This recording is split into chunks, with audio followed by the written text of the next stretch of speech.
మైనాక్ అను స్వర్ణ పర్వతం సముద్రంలో ఉండే. అది సముద్రం పైకి లేచి వచ్చి నా యొక్క మిత్రుని కుమారుడు రామకార్యం కోసమై లంకకు బయలుదేరుతున్నాడు, కాస్త అలసిపోయి ఉండవచ్చు అని మైనాక్ పర్వతం పైకి వచ్చి మా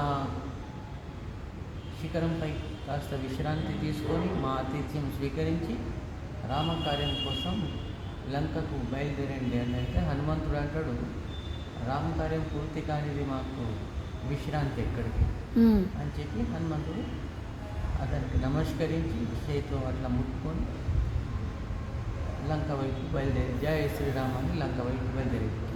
అంటే ఏ విధముగా హనుమంతుడు లంకకు బయలుదేరుతున్నాడు, అతనికి ఈ విఘ్నాలు ఏ విధంగా కలుగుతున్నవి, హనుమంతుడు లంకలో పోయి లంకినికి ఎలా పట్టుబడుతున్నాడు, సింహికను ఎలా వధిస్తున్నాడు, ఇది అంతయు ఈ చౌపాయిలలో పాటలలో పద్యాలు అని పాడతామండి.